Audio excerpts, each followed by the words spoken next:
fakta-fakta Orde Baru yang berupaya untuk ada proyek amnesia sejarah, menghilangkan fakta sejarah. Apa isinya?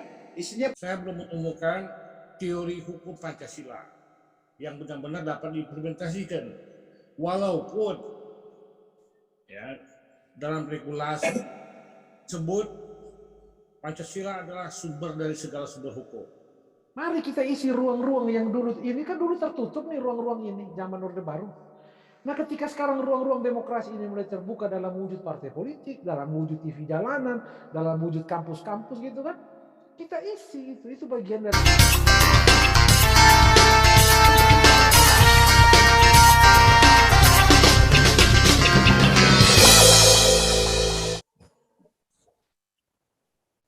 Bismillahirrahmanirrahim. Assalamualaikum warahmatullahi wabarakatuh. Dari Sabang sampai Merauke. Hari ini TV Jalanan Indonesia sangat bangga karena kita akan berdiskusi dengan orang-orang yang berilmu. Ya, para dokter. Ada 2 dokter di sini. Saya sapa Dr.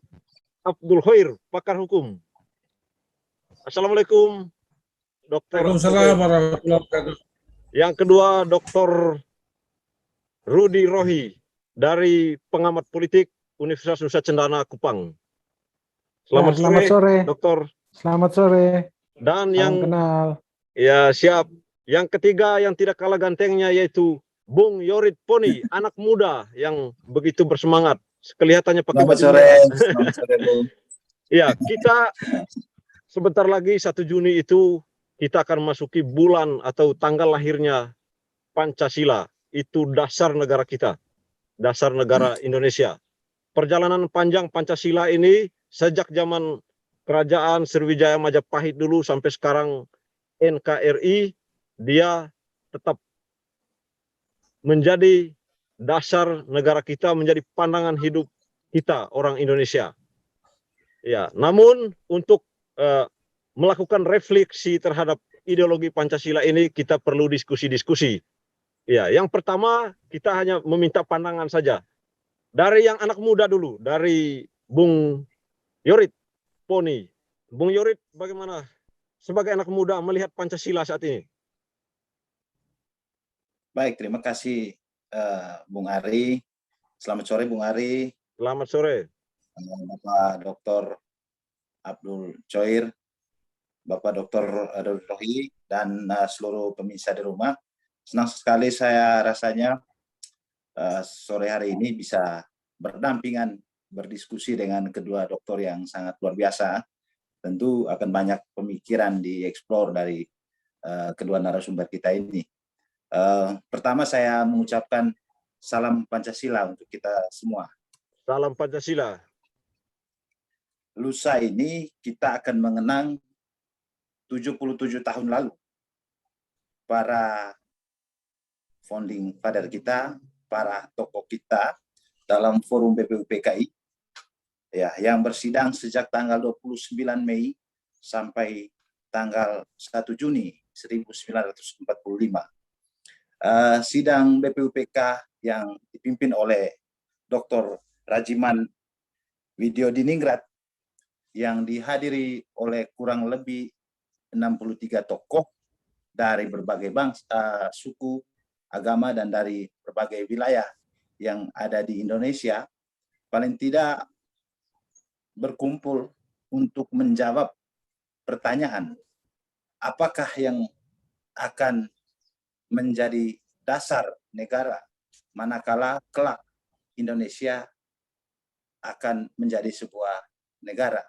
Saya kira momentum ini menjadi momentum yang sangat penting bagi perjalanan dinamika kebangsaan kita, perjalanan sejarah kebangsaan kita yang saya kira oleh kita generasi muda tidak boleh dilupakan. Bahkan bisa menjadi starting point, embrio menjadi satu fase perjalanan bangsa, perjuangan para tokoh-tokoh kita yang saya kira syarat makna. Dari sanalah saya kira kita sepakati lahirnya Pancasila sebagai sebuah dasar negara.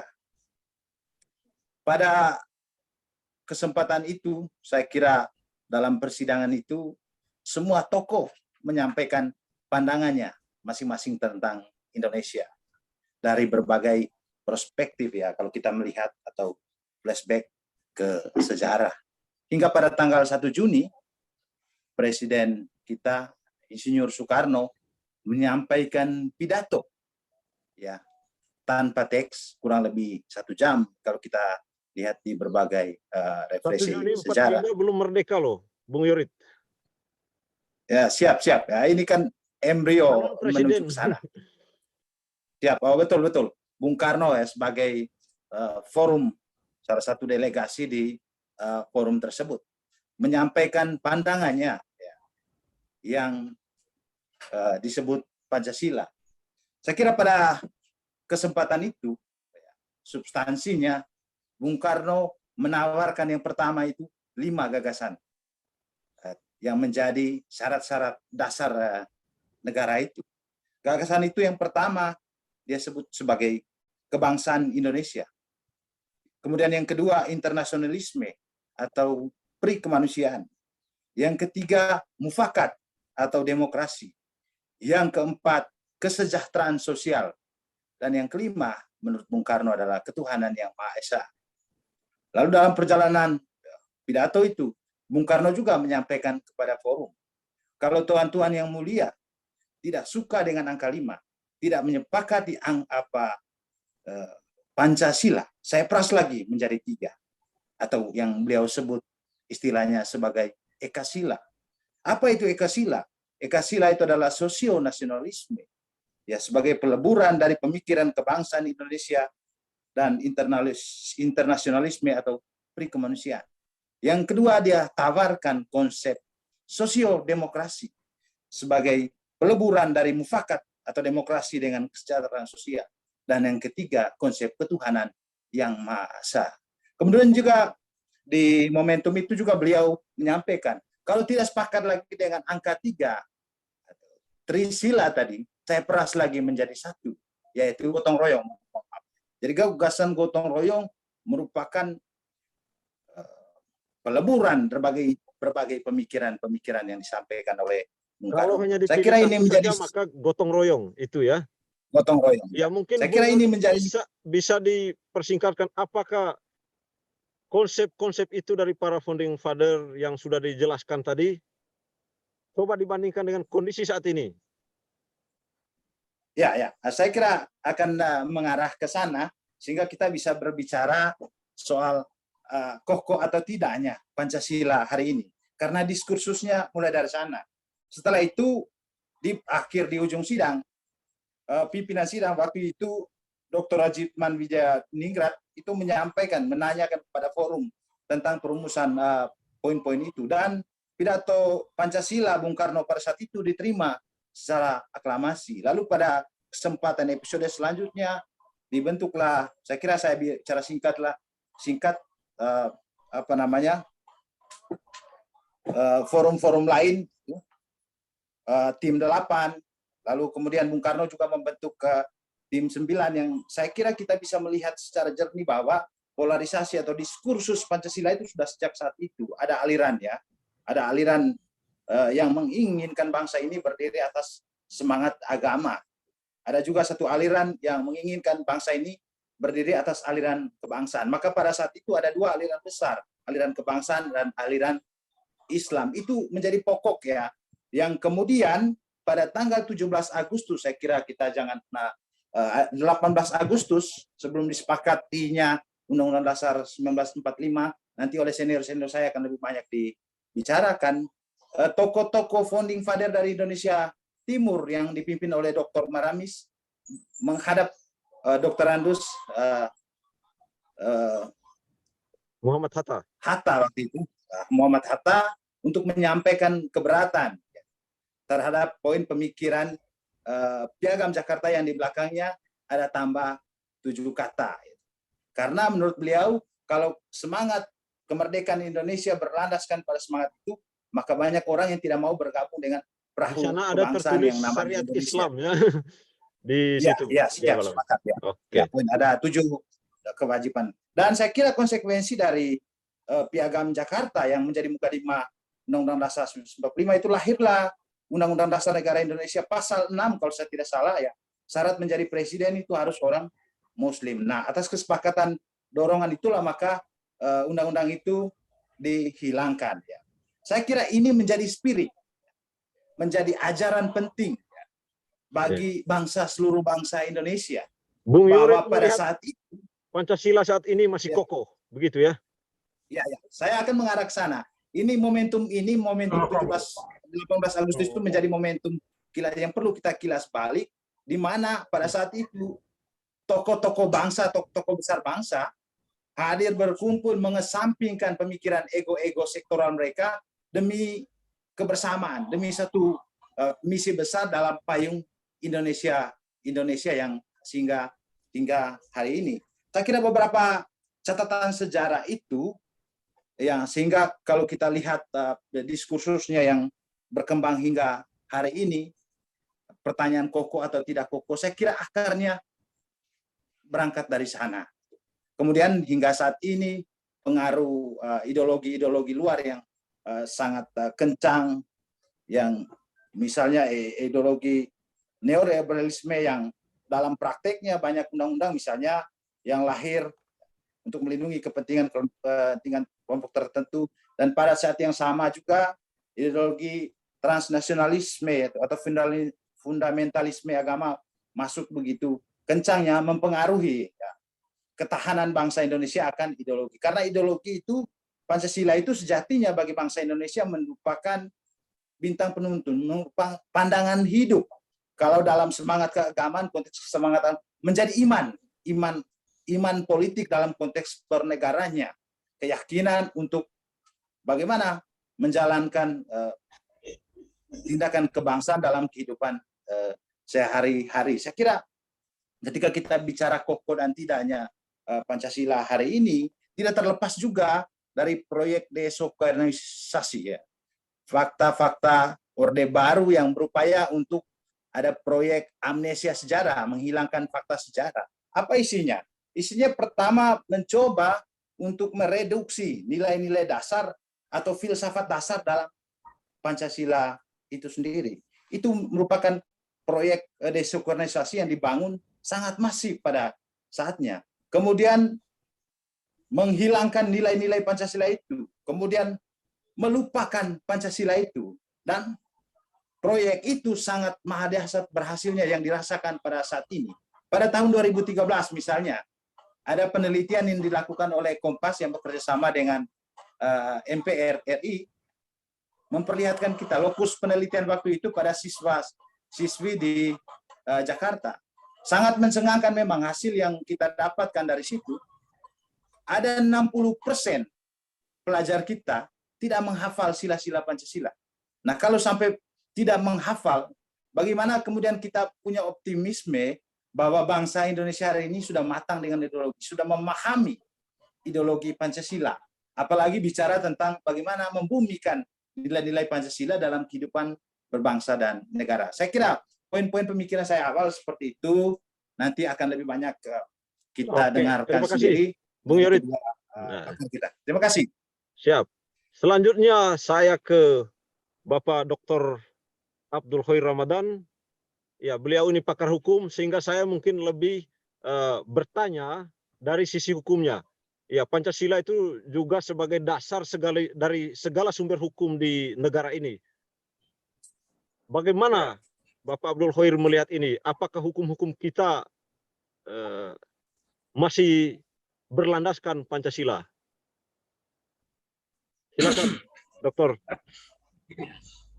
Sistem hukum itu di dunia ini hanya ada 3. Pertama itu sistem hukum Islam. Kemudian sistem hukum Eropa kontinental. Dan yang ketiga Anglo-Saxon. Hukum yang berlaku di Indonesia sampai dengan saat ini itu warisan kolonial Eropa kontinental, civil law, lawan dari common law. Nah, adapun sistem hukum Pancasila belum dapat kita terapkan secara integralistik. Kenapa? Karena teorisasi Pancasila masih dalam pengkajian. Saya belum menemukan teori hukum Pancasila yang benar-benar dapat diimplementasikan. Walaupun ya dalam regulasi sebut Pancasila adalah sumber dari segala sumber hukum. Akan tetapi permasalahannya, Pancasila itu dia sebagai Weltanschauung, dia sebagai falsafah, dia sebagai dasar negara, dia sebagai pandangan hidup. Demikian susah ketika kita menerapkan nilai-nilai Pancasila dalam praktek penerapan hukum. Praktek penerapan hukum itu berdimensi pada saat pembentukan undang-undang, pada saat penerapannya, pada saat pengawasannya. Itu yang disebut penerapan hukum. Nah, sekarang bagaimana model sistem hukum Pancasila? Di sisi lain, banyak sekali peraturan perundang-undangan yang kadang berseberangan dengan nilai-nilai Pancasila. Saya kasih contoh. Tadi sudah disebut demokrasi ekonomi, demokrasi politik. Itu didasarkan dari pidato Bung Karno. Politik ekonomis demokrasi, yaitu politik demokrasi dengan sosial reformatif, dengan pula demokrasi yang mengandung kesejahteraan. Nah, satu saja. Demokrasi ekonomi yang berlandaskan azas keadilan sosial, sila kelima Pancasila. Walaupun dia berhubungan dengan demokrasi politik, tetapi kalau kita baca konstitusi pasal 33 tentang hak menguasai negara, itu telah mengalami pergeseran. Bagaimana penguasaan negara terhadap sumber daya alam, bagaimana penguasaan negara terhadap cabang-cabang produksi yang penting bagi negara, bumi, air, tanah, dan lain-lain, yang merupakan itu untuk sebesar-besarnya kemampuan rakyat. Tetapi banyak sekali undang-undang, khususnya di bidang pengelolaan sumber daya alam, yang dibatalkan oleh Mahkamah Konstitusi karena dianggap bertentangan dengan hak menguasai negara dalam konteks demokrasi ekonomi. Nah, sini menjadi masalah kita, masalah besar kita di sini. Kenapa saya katakan demikian? Selama ini aliran hukum, teori hukum, dan bahkan paradigma dalam tataran filsafat hukum, dalam tataran metodologi, aksiologi, ontologi, kita masih menggunakan pemikiran-pemikiran kolonial. Sangat jarang para cendekiawan kita yang mengembangkan sistem hukum Pancasila, filsafat hukum Pancasila, teori hukum Pancasila. Ini harus dikembangkan. Maksudnya apa? Agar penerapan hukum dalam segala aspeknya sesuai dengan Volksgeist, sesuai dengan jiwa bangsa, sesuai dengan kultur bangsa. Dan itu akan memajukan kita. Karena kebangsaan ini terhubung dengan kemanusiaan. Di sisi lain, kebangsaan itu juga terhubung dengan internasionalisme. Nasionalisme tidak akan tumbuh subur di taman sarinya internasionalisme. Itu yang bisa Bung Karno. Sehingga bagaimana kita mampu dalam kancah ekonomi politik global. Di sisi lain, kita lemah dalam politik hukum. Kita lemah dalam ekonomi politik. Semuanya ini Dr. Abdul Khair. Ya. Siapa yang salah? Ya, saya tidak menyebutkan siapa yang salah. Ini bagaimana adanya suatu pemahaman, kesepahaman yang sama, adanya meeting of men, perjumpaan kepentingan di antara para penyelenggara negara, para ahli. Dan di sini harus ada suatu wujud konkret nyata bagaimana mengembangkan sistem hukum Pancasila itu. Ya. Nah, ini yang saya belum dapatkan. Bagaimana misalkan keadilan Pancasila itu seperti apa? Kepastian hukum Pancasila itu seperti apa? kemanfaatan hukum dalam perspektif Pancasila itu seperti apa? Rechtszekerheid, gerechtigheid, wetmatigheid itu bagaimana? Rule of law itu bagaimana? Kepastian hukum yang adil dalam praktek penerapan hukum itu bagaimana? Ini kan yang kita belum ada. Kita belum mampu mengkonstruksikan sistem hukum Pancasila ini sehingga dapat diterapkan secara implementatif dan aplikatif.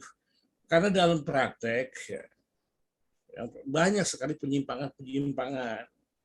Apalagi dalam pembentukan peraturan perundangan, begitu banyak norma-norma yang dimasukkan dalam undang-undang itu bertentangan dengan azas, bertentangan dengan dogmatika ilmu hukum. Nah, bagaimana kalau produk hukum kita dalam hal undang-undang itu bertentangan dengan Pancasila, bertentangan dengan konstitusi. Sehingga ini menjadi suatu permasalahan serius bagi semua kita ini. Jadi tiap-tiap penduduk, tiap-tiap rakyat itu seharusnya harus menjadi agen of change, agen perubahan dalam rangka merevitalisasi, menginternalisasi nilai-nilai Pancasila dalam kehidupan bermasyarakat, berbangsa, dan bernegara. Dalam tataran yang lebih global, bagaimana kita mampu beradaptasi dengan menguatnya politik global. Kita berhadapan dengan liberalisme, kita berhadapan dengan oligarki, kita berhadapan dengan adanya ancaman-ancaman ideologi transnasional, ancaman nirmiliter. Bagaimana kesiapan kita dalam konteks astagatra? Semuanya itu harus kita hitung. Bagaimana trigatranya?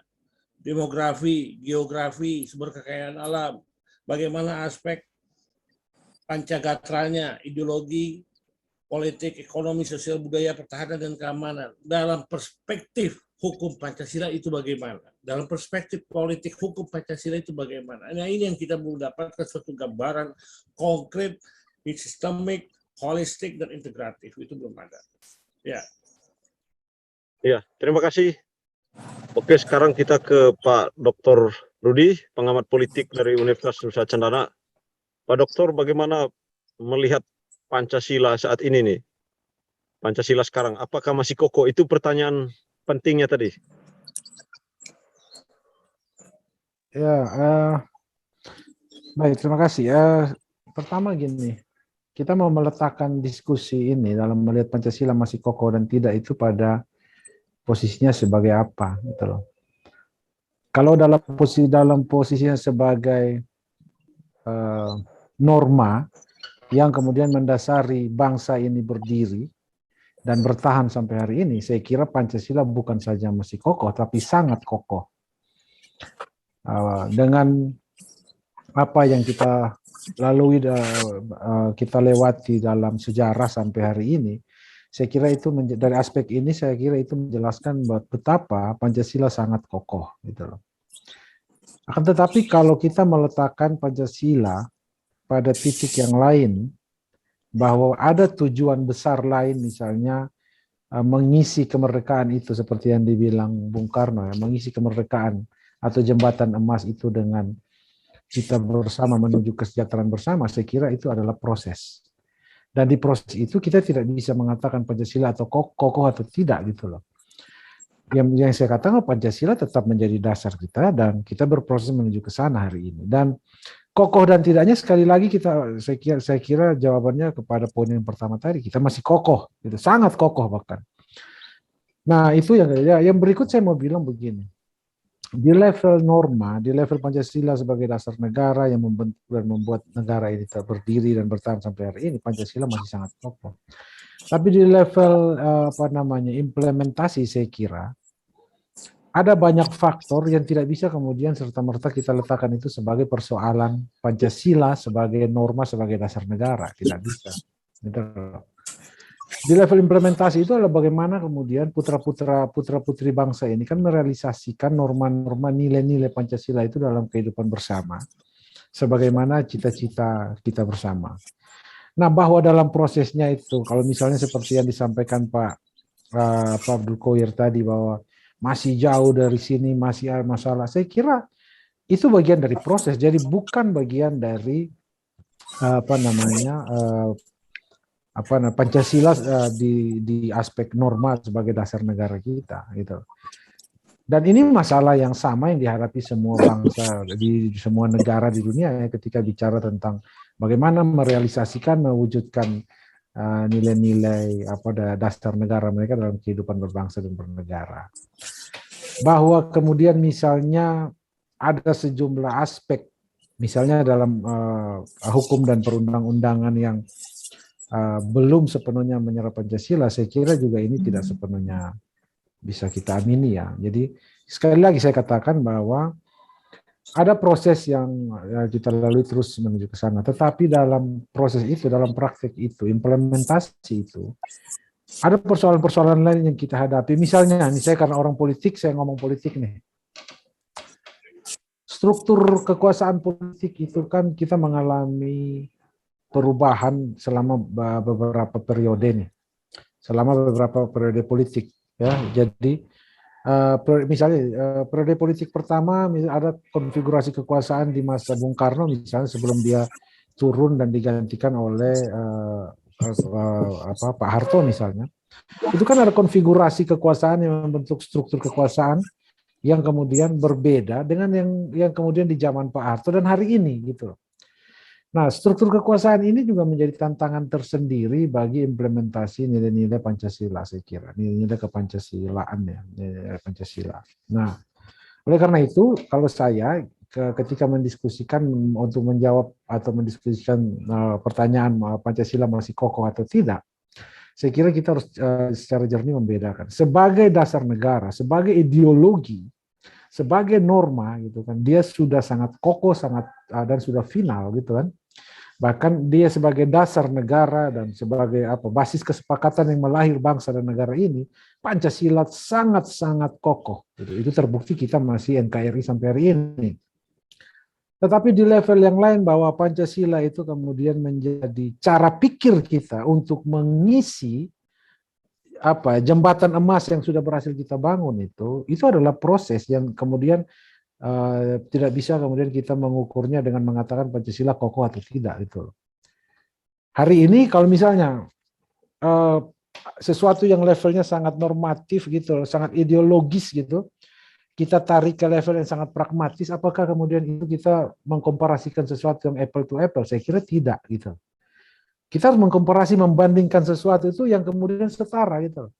Kalau mau bicara Pancasila sebagai dasar negara, sebagai ideologi, sebagai norma yang mendasari kehidupan berbangsa dan bernegara kita, maka kita harus membandingkannya juga dengan ruang yang sama, dengan barang yang sama gitu.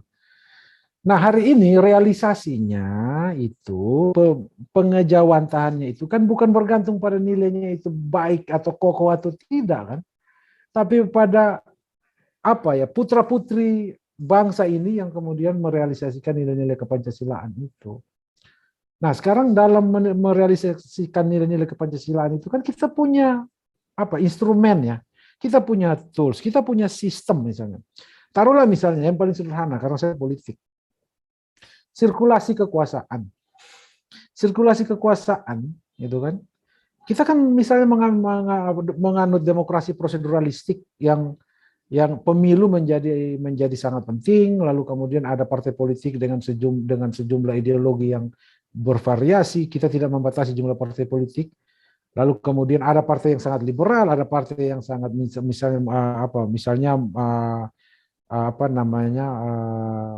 sangat terbatas dengan ideologi tertutup misalnya.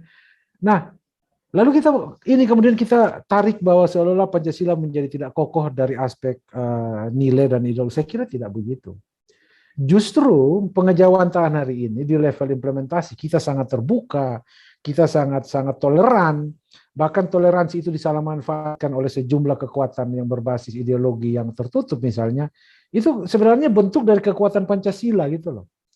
Bentuk dari kekokohan Pancasila, dia menyediakan ruang yang adil dan terbuka dan setara bagi semua kekuatan politik, bahkan bagi kekuatan politik yang ingin merusak nilai-nilai dasar Pancasila sekalipun gitu. Dia membukanya kalau Anda bayangkan. sebegitu hebatnya Pancasila, terbukanya, maka yang sifatnya demagog pun itu kemudian Pancasila kemudian tidak tertutup. Dan kalau misalnya ini menjadi alat ukur kita menanyakan apakah Pancasila sampai hari ini masih kokoh, saya kira teman-teman bisa menjawab sendiri. Pancasila saya kira bukan hanya kokoh saat ini, tapi sampai nanti masih sangat kokoh. Fleksibilitasnya dia, ketika kalau kita lihat ya, ketika Pancasila itu diletakkan Bung Karno menjadi jalan tengah bagi pertikaian antara Barat dan Timur di masa lalu, itu menjelaskan bagaimana kekuatan Pancasila itu ternyata terbukti sampai hari ini. Indonesia yang, ya taruhlah kita semua tahu Indonesia menjadi sebuah proksi bagi kekuatan ideologi Timur dan Barat, bahkan muncul lagi kekuatan ya, ideologi berbasis sejumlah aliran-aliran dari berbagai tempat. Tetapi kemudian Indonesia dengan dasar Pancasilanya kita masih ada sampai hari ini. Itu menjelaskan betapa kokohnya Pancasila, ya saya kira. Itu sebagai seperti penjelasan Pak Abdul Hoir tadi bahwa produk hukum turunan dari Pancasila itu banyak yang melenceng dari Pancasila. Apakah Dr. Rudi juga melihat itu? Ya, sekali lagi saya kira gini, kita letakkan dulu ya. Produk hukum itu bagian dari implementasi hidup berbangsa dan bernegara kita. Taruhlah kita misalnya Pancasila, atau dia menjadi bagian dari sistem nilai Pancasila itu. Itu dua hal yang tidak bisa kita campur adukan. Kalau kalau bagian dari sistem nilai Pancasila, saya kira Pancasila kan memberikan ruang agar supaya peraturan perundang-undangan yang mengatur tentang kehidupan berbangsa bernegara itu disesuaikan dengan kondisi hari ini. Disesuaikan dengan kondisi historis, disesuaikan dengan kondisi sosiologis, disesuaikan dengan kondisi yuridis. Artinya ini tidak boleh bertentangan. Nah, saya ambil yang umum saja. Saya tidak ingin merambah area ekspertis hukum milik saya, karena saya orang politik. Kira-kira gini. Hukum itu kan ketika dia bertentangan, dalam asas hukum itu kan kalau ketika ada hukum yang lebih rendah itu bertentangan dengan hukum yang lebih tinggi, taruhlah bertentangan dengan konstitusi di mana di situ ada Pancasila misalnya, maka dengan sendiri kan perundang-undangan itu, hukum dan perundang-undangan itu akan batal kan. Itu sudah asasnya. Nah, pertanyaannya kalau misalnya sampai hari ini seperti dikatakan Abdul Qoir tadi bahwa ada peraturan perundang-undangan yang seperti itu yang sebenarnya bertentangan dengan nilai Pancasila. Pertanyaannya itu kan di level implementasi atau nilai? Kan itu di level implementasi, di mana undang-undang dibikin, dipraktekkan, tapi kemudian masih ada bertentangan. Tapi, ya, kita harus secara jernih ketika mendiskusikan Pancasila itu sebagai dasar negara, ideologi, norma, dan kemudian dalam tataran praksis. Sehingga kita tidak kemudian mengatakan bahwa Pancasila lemah, tidak kokoh, tidak begitu. Saya kira. Oh, baik, kalau yang gerakan-gerakan yang sekarang ini yang mencoba mengganti ideologi Pancasila, sampai kapanpun mereka tidak akan berhasil rupanya. Karena begitu kokohnya Pancasila. Ya, saya kira begini. Yang perlu diingat ya. Pancasila itu bukan sekedar ideologi, bukan sekedar dasar, dan bukan sekedar sistem nilai berbangsa dan bernegara kita.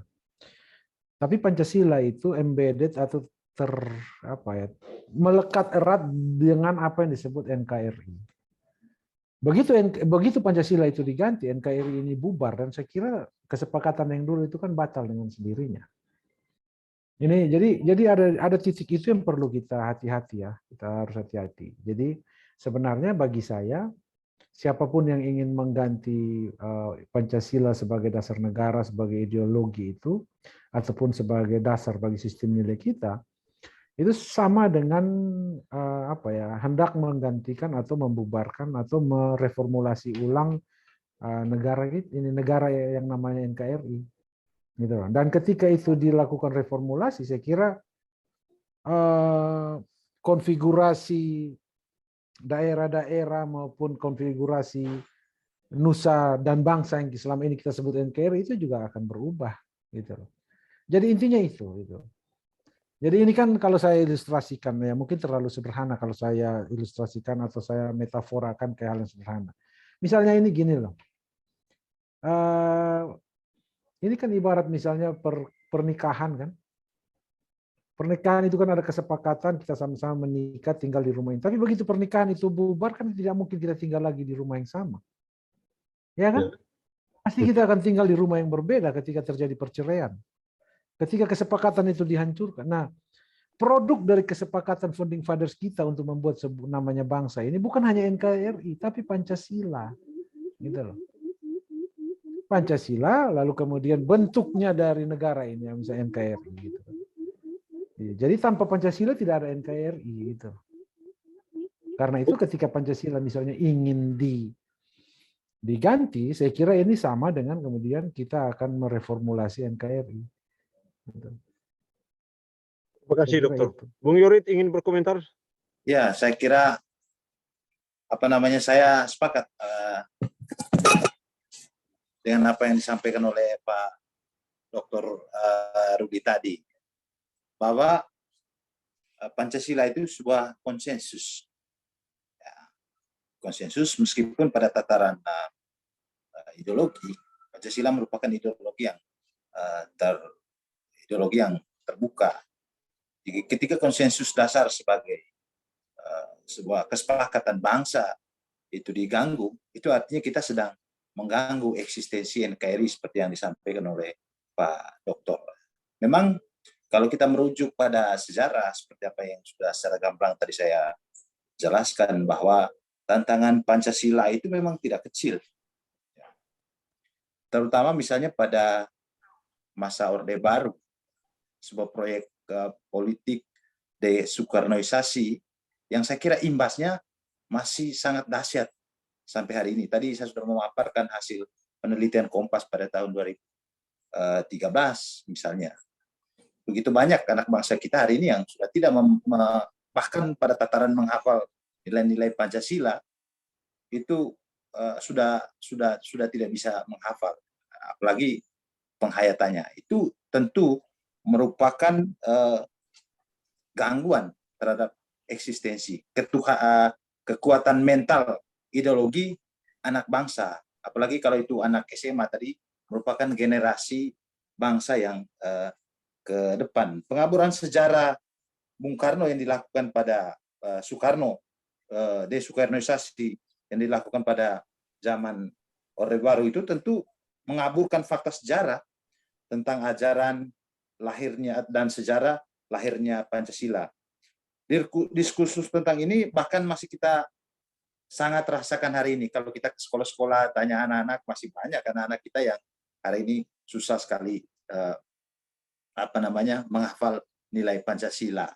Ini tentu relevan dengan pertanyaan kokoh atau tidaknya Pancasila hari ini. Karena ketika anak bangsa kita hari ini sudah tidak memahami, sudah tidak pandai menghafal misalnya, apalagi mengimani Pancasila sebagai sebuah ideologi, ini tentu akan menjadi celah bagi masuknya ideologi-ideologi alternatif lain dalam satu bangsa.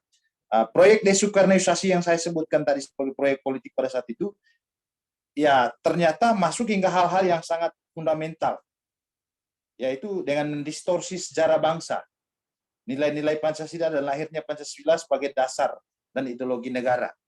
Ada memang upaya untuk mengaburkan sejarah yang dilakukan oleh rejim pada saat itu. Coba kita bayangkan fakta sejarah pada saat itu, beberapa bulan misalnya, sejak Bung Karno dilengser dari kekuasaan sebagai presiden, kalau saya tidak salah melalui TAP MPR nomor 33 tahun 67, lalu kemudian menjawab pertanyaan Pak Dr. Abdul tadi, kemudian lahirlah Kepres yang memang membuka modal asing masuk ke Indonesia. Bersama dengan itu pula, saya kira proyek desoekarnoisasi dimulai. Bagaimana proyek desoekarnoisasi? Tentu itu adalah pertanyaan yang besar, yang dampak sejarahnya masih kita rasakan sampai dengan hari ini. Proyek desoekarnoisasi itu mula-mula dia mendistorsi dan mengaburkan bagaimana sejarah kelahiranan Pancasila itu. Kemudian yang kedua, dia perlahan-lahan mengaburkan bagaimana nilai-nilai filsafat yang terkandung dalam Pancasila. Dan yang ketiga, seperti yang sudah dijelaskan tadi melalui hasil penelitian, bagaimana pada tahapan berikutnya menghafal sila-sila Pancasila juga kita semakin kabur. Tadi prakteknya itu terlihat jelas melalui hasil penelitian pada tahun 2013. Hingga kini rasanya masih sangat kita rasakan, dan itu merupakan tantangan kokoh bagi semangat kebangsaan kita hari ini, yang mana tadi saya sudah sebutkan bahwa Pancasila itu sebagai sebuah iman politik, sebagai bintang pengarah dalam kehidupan berbangsa dan bernegara. Jika sudah tidak menghafal Pancasila, pertanyaan kita ya selanjutnya, bagaimana kita menjamin pemahaman masyarakat akan Pancasila, apalagi dalam tataran pelaksananya. Nah, pada kondisi ini refleksi tentang kekokohan Pancasila yang diangkat oleh Bung Ari bersama TV Jalanan Indonesia hari ini, saya kira menjadi sangat penting, terutama menjelang hari lahir Pancasila 1 Juni yang beberapa tahun lalu disahkan melalui Kepres oleh Presiden Jokowi. Saya kira baru pada masa Presiden Jokowi ya kerinduan besar untuk menegaskan Pancasila 1 Juni sebagai hari lahirnya, tanggal 1 Juni sebagai hari lahir Pancasila, baru 10 pada masa Pak SBY juga mendapat tantangan yang sangat luar biasa. Saya kira pada dekade itu, tahun-tahun itu, ya para pemikir bangsa kita sudah punya upaya yang sangat kuat melalui DPR MPR misalnya pada saat itu membumikan ajaran Pancasila dengan 4 pilar kebangsaan ini. Ya meskipun pada poin itu kita tidak bisa juga menyimpulkan bahwa Pancasila itu setara dengan Undang-Undang Dasar Bhinneka Tunggal Ika dan lain sebagainya, tetapi mau meletakkan kembali semangat ideologi atau falsafah yang ada atau yang terkandung dalam Pancasila itu. Kemudian ketika masyarakat bangsa kita, generasi kita pada saat ini sudah tidak lagi menghafal, ya tentu saat seperti ini ya terjadi kegamangan ideologi yang sekaligus memberi celah, memberi peluang bagi masuknya ideologi alternatif. Bahkan pada paham neoliberalisme yang sel-selnya ideologinya masuk melalui proses pembuatan undang-undang, bahkan perda di daerah yang berorientasi pada kepentingan kapitalis. Seperti yang sudah menjadi keraguan dari Pak Dr. Abdul tadi. Nah, menguatnya neoliberalisme di Indonesia bisa menjadi semacam hukum sebab akibat atau hukum kausalitas, menguatnya ideologi yang lain yang disebut fundamentalisme dan radikalisme agama. Gempuran ideologi-ideologi ini ya saya kira dalam prakteknya hari ini menggerus keyakinan bangsa Indonesia akan ideologinya sendiri, akan Pancasila itu sendiri. Kita akhirnya tidak yakin. Akhirnya kita gamang, seolah-olah kita tidak punya pegangan. Seolah-olah kita tidak punya ideologi dalam berbangsa dan bernegara. Kita tidak punya nilai yang menjadi semangat dalam berbangsa dan bernegara. Inilah tantangan besar kita saat ini, Bung Ari. Hari ini dapat kita cermati misalnya gerakan radikalisme yang paling soft, misalnya dia masuk melalui partai-partai politik. Kemudian setelah melalui fase pemilu, jadi anggota parlemen, lalu dia terlibat dalam pengambilan keputusan. Prakteknya, seperti keraguan Pak Dr. Abdul tadi, ya tidak salah kalau dalam implementasinya banyak produk undang-undang yang berpihak pada kelompok-kelompok tertentu, yang juga bisa merongrong nilai atau eksistensi Pancasila. Bahkan pada tahapan yang paling ekstrim, ya, melalui organisasi Islam State di Suriah dan di Irak, yang kemudian anggota-anggotanya hari ini sampai di Indonesia. Tentu ini sangat mengganggu eksistensi Pancasila. Mungkin di NTT juga ada anggota dari kelompok-kelompok ini, dan ini tentu menjadi tantangan manakala tadi Bung Ari bertanya tentang kokoh dan tidaknya bangsa Indonesia hari ini. Saya kira lebih banyak Bung Ari bisa menggali di kedua doktor kita materi-materi ini, mengenai materi yang sangat penting dan sangat jarang sekali misalnya disosialisasikan. Sehingga pada poin itu dalam hari Baik, ini Bung Yorit. untuk menjawab keraguan tantangan itu, saya kira saya sepakat dengan pemerintahan Jokowi, hari ini sudah lahir BPIP. Ya. Kemudian ke depan kita mendorong, kemarin Presiden Jokowi sudah menetapkan 1 Juni, kemudian prestasi yang lain juga dalam rangka menjaga dan merawat Pancasila ini sudah ada BPIP. Ke depan kita mendorong kelembagaan dari BPIP supaya semakin diperkuat agar menjadi BEMPERS untuk melindungi Pancasila dari tantangan ideologi alternatif. Baik. Saya sampaikan tadi. Ya, Terima kasih, Bung. terima kasih, Bung Yorit. Dr. Rudi, ya mungkin sekaligus closing statement-nya, Ya. apa kira-kira sarannya yang bisa dilakukan oleh pemerintah agar Pancasila ini tetap kokoh dan tetap terawat? Ya, terutama saat ini semakin banyak pengaruh-pengaruh luar yang ingin mengganti Pancasila. Ya, pertama begini ya, kalau saya sih pertanyaannya saya agak kurang sepakat dengan pertanyaan itu. Jadi yang bertanggung jawab untuk menjaga atau bertanggung jawab agar supaya Pancasila dan kemudian kehidupan berbangsa bernegara kita masih on the track seperti cita-cita bersama, saya kira tidak begitu saja kita serahkan pada pemerintah. Kita semua sebagai putra-putri bangsa itu punya tanggung jawab yang sama, bukan hanya kemudian kita serahkan pada pemerintah. Jadi ini kan gini, ada cara pikir kita yang kemudian disusupi oleh sejumlah kekuatan kapital yang, jadi gini, kekuatan kapital ini sekarang dia bergerak itu bukan hanya dalam bentuk liberalisme dan lain sebagainya, termasuk masuk dari kekuatan-kekuatan agama. Nah, kemudian kita ini dicuci, jadi di era post-truth ini kita dicuci cara berpikirnya seolah-olah semua itu harus diserahkan kepada pemerintah untuk menyelesaikan persoalan berbangsa dan bernegara. Tidak begitu. Pemerintah itu cuma satu aspek, satu elemen dari sebuah negara. Di dalam negara itu ada sekian banyak elemen yang harus dia menjadi sebuah sistem yang berbangsa yang kemudian harus dikelola secara bersama. Karena itu pertanyaannya bukan apa yang harus dilakukan pemerintah supaya Pancasila itu bangsa ini tetap Pancasila tetap kokoh dan lain sebagainya. Saya kira pemerintah sudah on the track. Kita sudah punya demokrasi yang rutin walaupun masih proseduralistik. Wajarlah kalau kita akan menuju ke konsolidasi demokrasi. Kan kalau teman-teman memahami perdebatan paradigma politik terkait dengan demokrasi itu kan ada perdebatan antara proseduralistik, substansial dan contested gitu kan. Nah, yang proseduralistik menganggap bahwa dengan pemilu yang rutin, partai politik yang hidup dan semua yang sifatnya administratif proseduralistik, suatu saat kita akan tiba pada yang namanya keadilan sosial, gitu loh, kesejahteraan bersama. Ada paradigma yang lain mengatakan tidak bisa, proseduralistik itu cuma bagian kecil. Kita harus berjuang secara substansial, kita harus memperjuangkan kesejahteraan itu. Nah, ini kan paradigma yang lain. Ada yang contested bahwa kita tergantung mau pakai yang mana. Nah, hari ini kan kita sementara kan bersepakat pakai yang namanya pemilu yang rutin, partai politik lain, sambil kita menuju ke yang substansial dan seterusnya. Nah, karena itu proses ini kita hargai, kita perjuangkan terus gitu loh.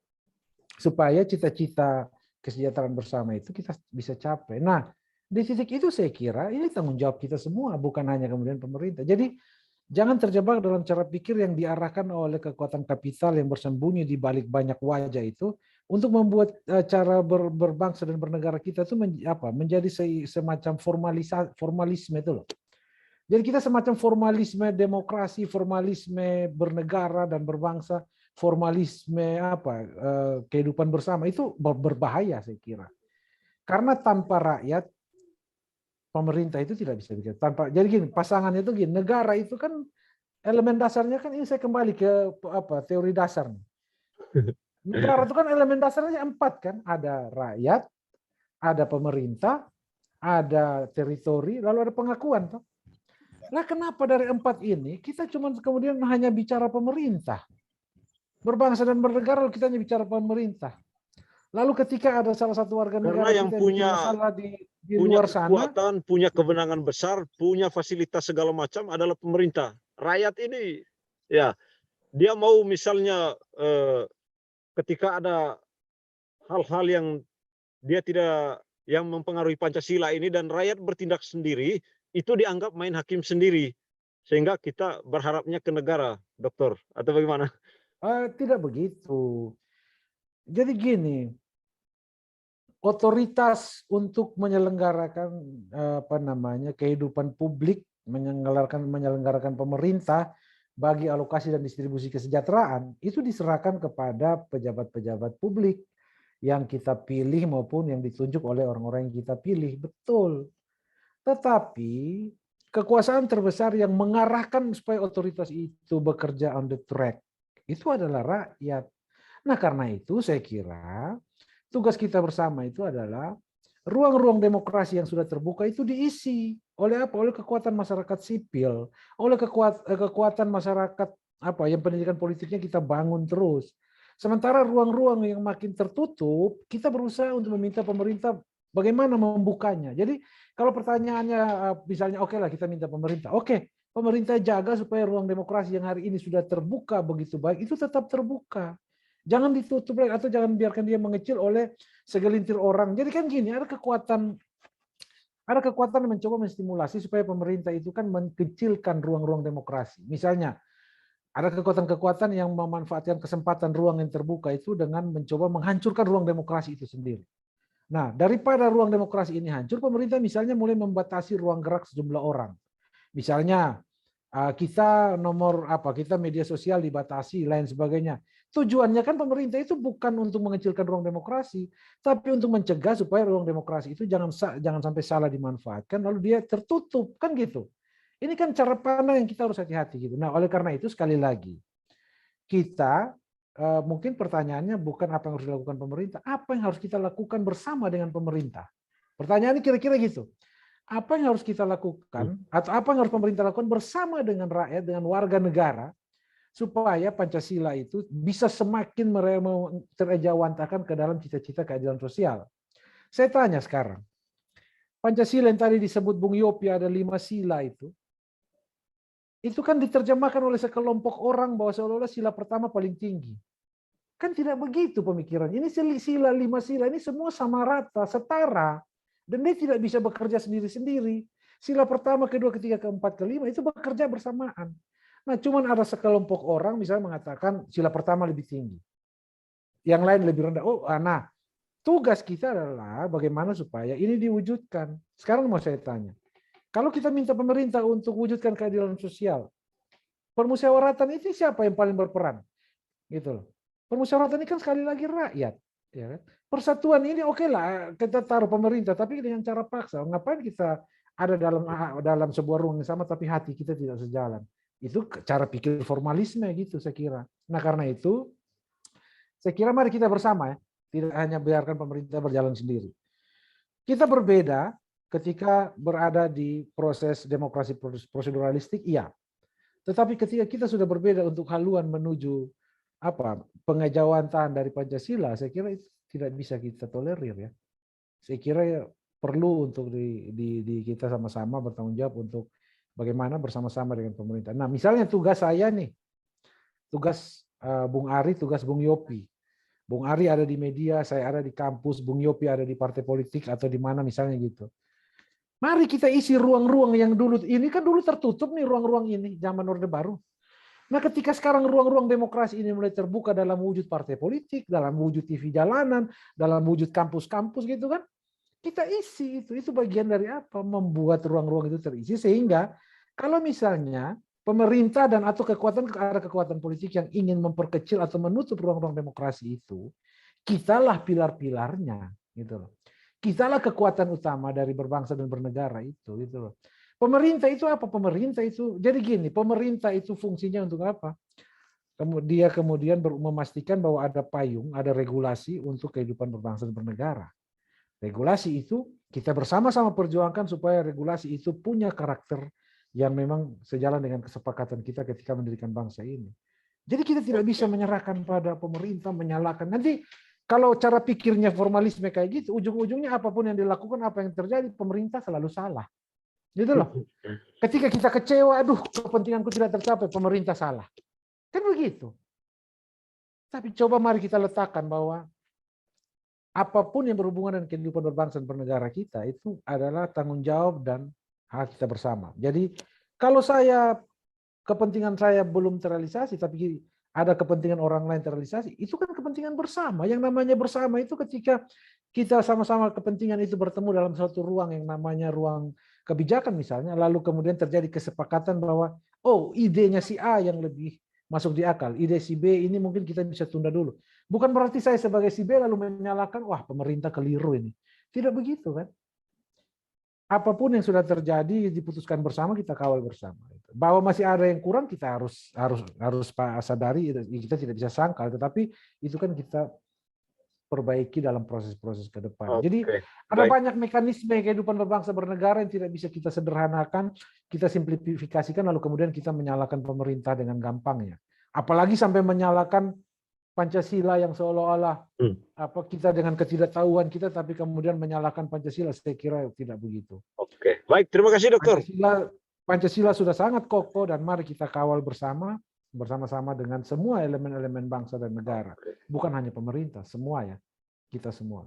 Terima kasih waktunya dokter untuk TV Jalan Indonesia, Bung Yorit, dan Bapak Abdul Khair yang tadi sudah close dengan sendirinya karena sistem ada gangguan. Jadi kami menyampaikan terima kasih. Mudah-mudahan diskusi ini bermanfaat untuk seluruh Indonesia.